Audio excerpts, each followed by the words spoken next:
ॐ पूर्णमदः पूर्णमिदं पूर्णात् पूर्णमुदच्यते पूर्णस्य पूर्णमादाय पूर्णमेवावशिष्यते।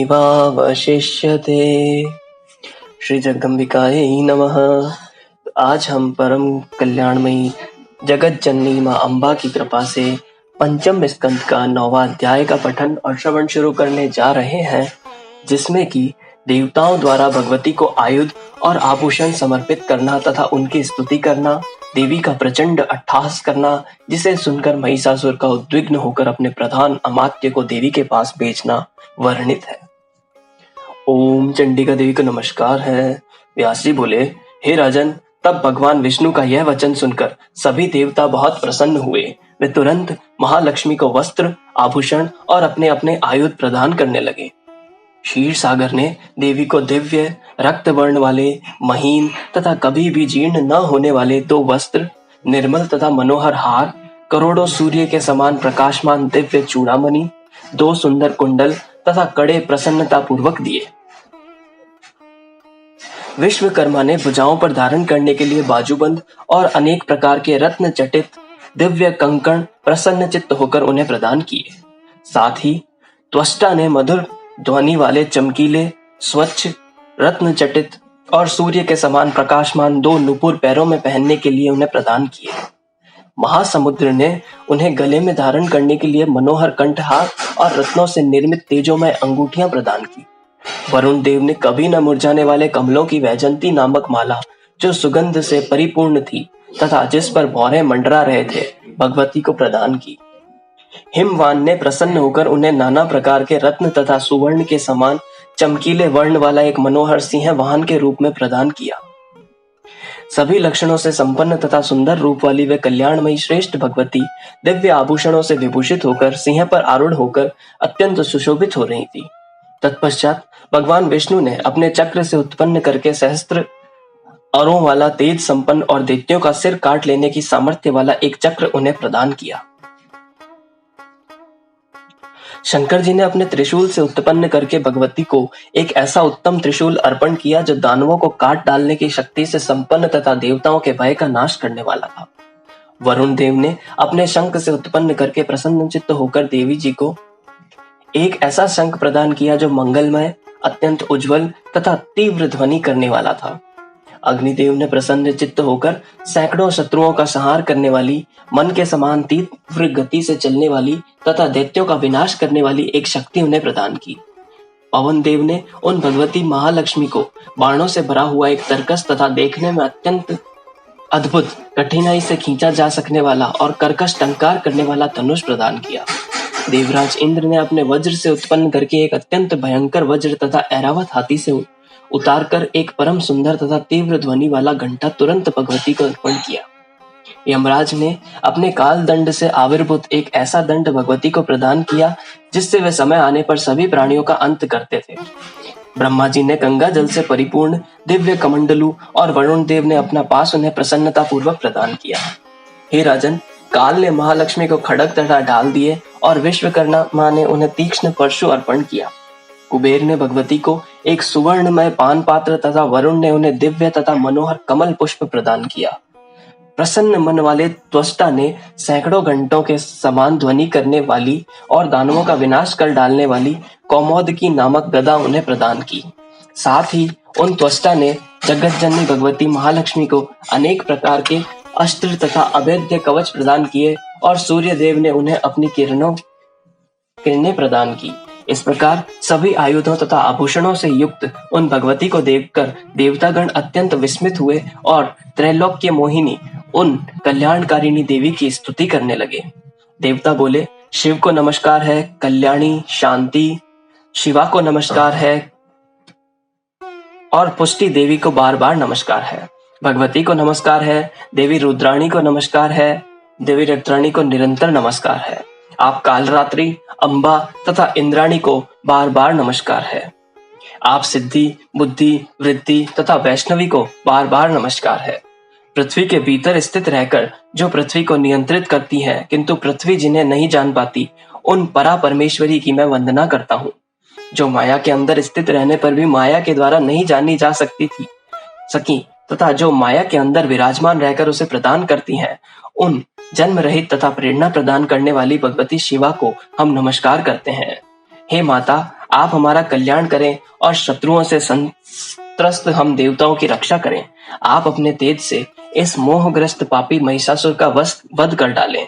यह महिषासुर दुष्ट, घोर मायावी, केवल स्त्री के द्वारा मारा जा सकने वाला, वरदान प्राप्त करने से अभिमानी, समस्त देवताओं को दुख देने वाला तथा अनेक रूप धारण करने वाला महादुष्ट है।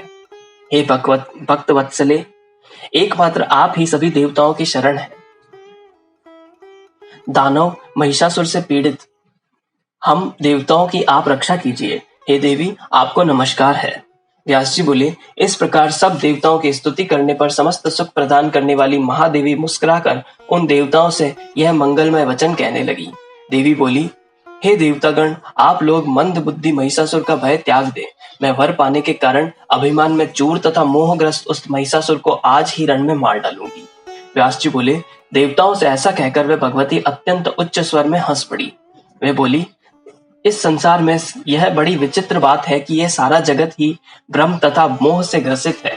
ब्रह्मा, विष्णु, शिव, इंद्र आदि तथा अन्य देवता भी महिषासुर से भयभीत होकर कांपने लगते हैं। हे श्रेष्ठ देवताओं, देवबल बड़ा ही भयानक और दुर्जयी है। काल ही सुख तथा दुख का करता है। यही सबका प्रभु तथा ईश्वर है। सृष्टि पालन तथा संहार करने में समर्थ रहते हुए भी वे ब्रह्मा आदि मोहग्रस्त हो जाते हैं, कष्ट भोगते हैं और महिषासुर के द्वारा सताए जाते हैं।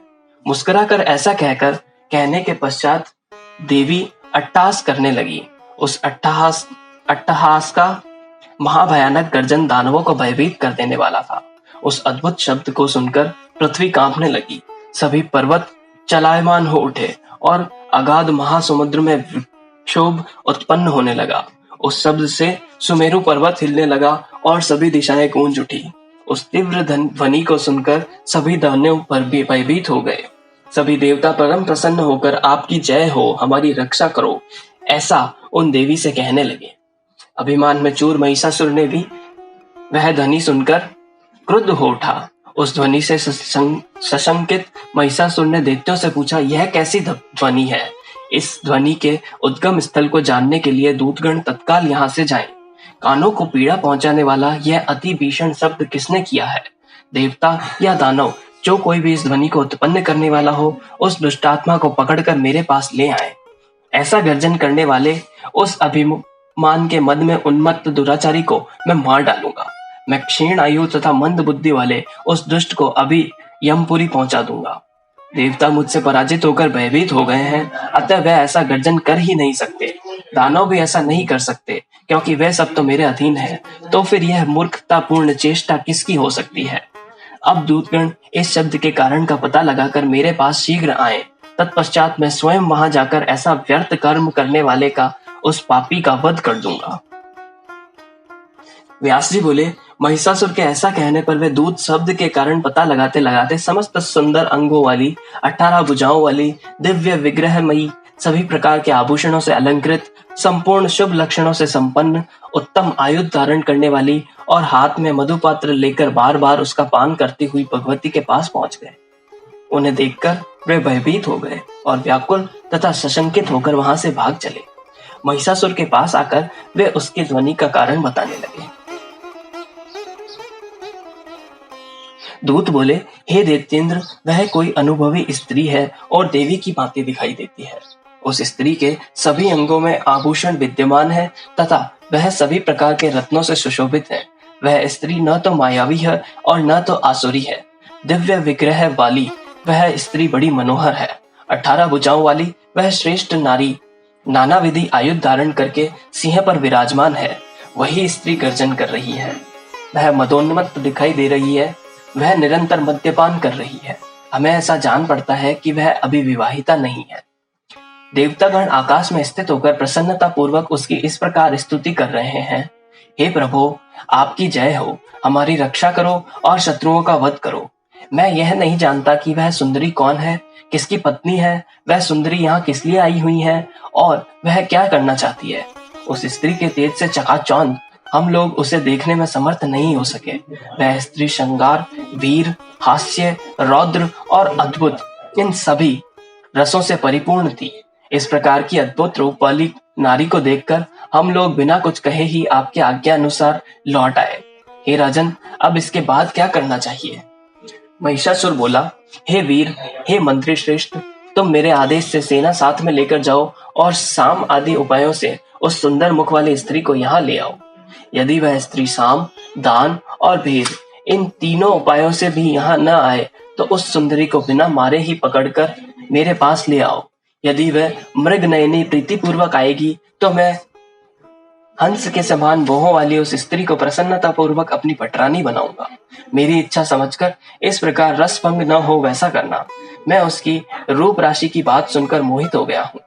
व्यास जी बोले, महिषासुर की ये कोमल वाणी सुनकर वह श्रेष्ठ मंत्री हाथी, घोड़े और रथ साथ लेकर तुरंत चल पड़ा। वहां पहुंचकर कुछ दूर खड़े होकर उस सचिव कोमल तथा मधुर वाणी में विनम्रता पूर्वक उस दृढ़ निश्चय वाली नारी से कहने लगा। प्रधान बोला, हे मधुर भाषिणी, तुम कौन हो और यहाँ क्यों आई हो? हे महाभागो, मेरे मुख से ऐसा कहलाकर मेरे स्वामी ने तुमसे यह बात पूछी है। उन्होंने समस्त देवताओं को जीत लिया है और वे मनुष्यों से अवध्य हैं। हे चारुलोचने, ब्रह्मा जी से वरदान पाने के कारण बहुत गर्वयुक्त रहते हैं। वे दैत्यराज महिष बड़े बलवान हैं और अपनी इच्छा के अनुसार वे सदा विविध रूप धारण कर सकते हैं। सुंदर वेश तथा मनोहर विग्रह वाली आप यहाँ आई हुई हैं। ऐसा सुनकर मेरे प्रभु महाराज महिषासुर आपको देखना चाहते हैं। वे मनुष्य का रूप धारण करके आपके पास आएंगे। हे सुंदर अंगों वाली, आपकी जो इच्छा होगी हम उसी को मान लेंगे।